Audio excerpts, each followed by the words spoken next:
on the 3. Just wants to be sure. There's so much pressure. Both of these players know the winner talks and the loser walks.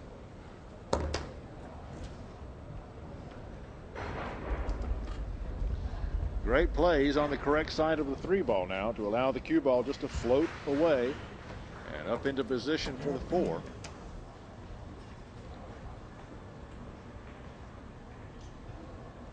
The graphic at the bottom of your screen will show you the balls remaining on the table in order.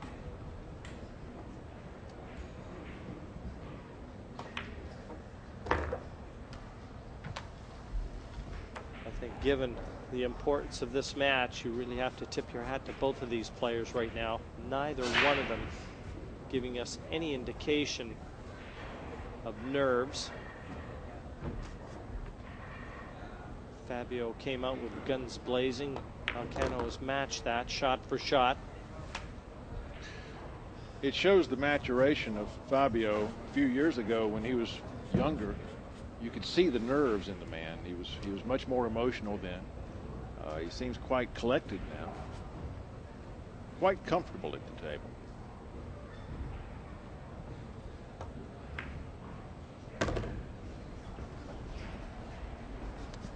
Great control of the cue ball. I'm telling you, both these guys.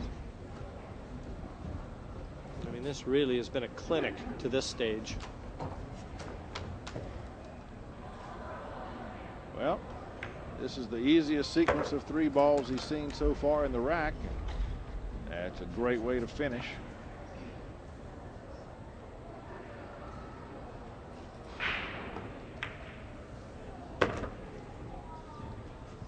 Textbook stuff from Fabio Petroni. 3 breaks, 3 complete runouts.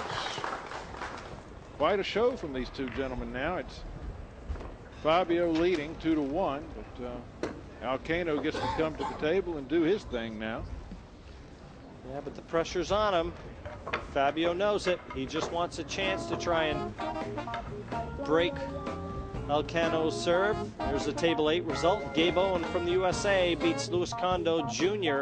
from Australia 5-1. Don't know whether Owen gets through with that one or not. He was struggling early. Well, he may just squeak in. Very close. Yes. It's going to be a critical game for him the next game. He's one to play, and if he can win that, wouldn't it be a surprise if last year's finalist Pei Wei Chang was sent home early? That would be a surprise, especially the way Chang's been playing this week. When I've watched him, he's been almost flawless. Yet he's lost enough of games to be in trouble. The strength of this field is amazing. All the players that came through the qualifiers here, they ran for about a week prior to this event. I think a couple Filipino players got through, and then the rest of them were all from Chinese Taipei. And yeah, we had some great players come from America and Europe to qualify, and they all went home disappointed. Well, he's okay. He's fine, and this is the first match that I've commentated where the players haven't had a problem getting on that lowest numbered ball after the break. So maybe that pattern will continue for a while. It's been rather uncomfortable to watch, actually. Jerry, I'm dying to see which one of these guys is going to blink first. I don't know if there's a blink in the room.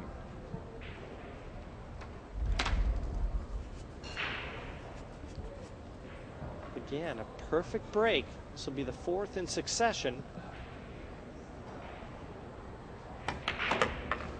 And if there's going to be a mistake, it's going to be self-inflicted. You know, as the opponent sits there while this man's running out, it's interesting to me as to what they do. Do you really want to watch your opponent? I mean, you're allowed to sit there and go, "Ooh, that was a good shot," or do you just ignore it and stay within the game yourself? Players do it different ways. Going to have to run through on this 7 now and get topside for that 8 ball. This will be 4 racks without a single safety played.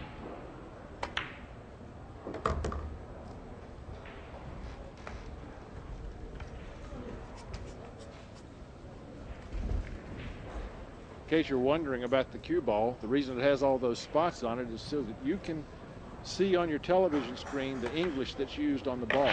If they put any side spin on the ball, those dots will tell you that. And we have our first problem shot of the match. Our first mistake, an error in positional play from Alcano.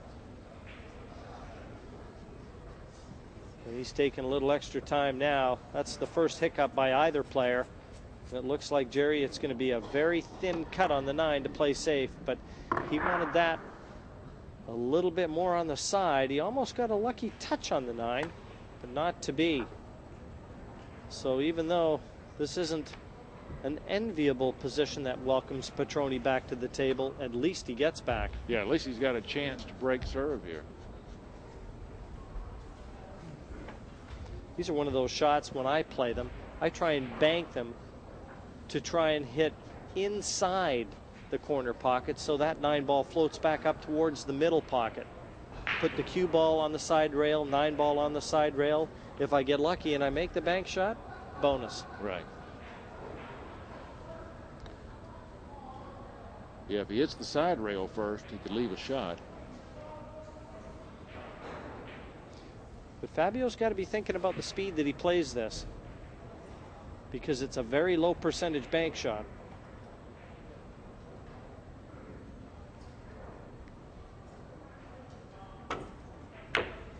Not if you're Italian. Oh, he does miss it. And Jim, he's going to leave it right over the side pocket, it appears. Well, he hit that exactly the way that I would have thought. And had he thought a little bit more about the speed that he played, he could have at least left Alcano with a lot to do. But as it is, we're going to have a 2-2 score line, and Fabio is going to be breaking in rack number 5. Well, Alcano does keep his serve, so no runaways.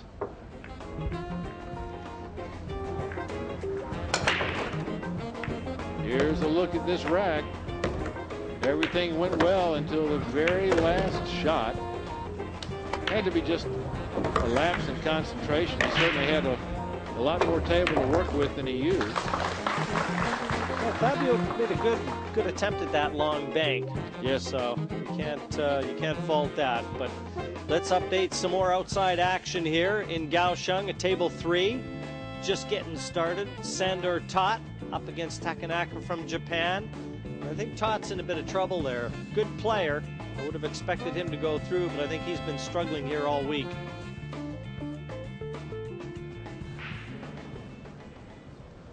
So it's down to Petroni. Quickest way to erase the memory, really, Jerry, of that missed bank 9 would be a break and finish for Fabio, because he can weld Alcano into his chair for the duration of this rack and reestablish that odd game lead. I don't think that miss will bother him. That was really a free shot anyway. He wasn't supposed to be at the table. Yeah, in his mind, that's a great way to look at it. But you and I both know pool players can be pretty selfish. They want it all. Wing ball's down, but the 1 ball has no clear pocket on that end of the table. So if he's got no clear pocket. Everything's blocked. Of course, a 3 ball would be easily knocked in, and he may look at that because that makes that corner pocket a little bit bigger. But I would kind of expect a safe here. What do you think, Jim? Well, I would have thought he might have been thinking about safety on that long bank. Fabio's very aggressive by nature, and if there's any pocket at all on this 1, he'll take it on. The only way he'll refuse it, Jerry, is if he has no choice.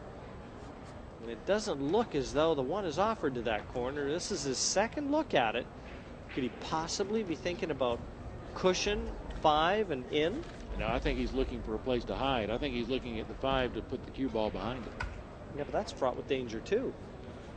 He could flick that 5 and go in the corner pocket. You know, he may have half a pocket for this 1. Bad shot. He's left Alcano a chance.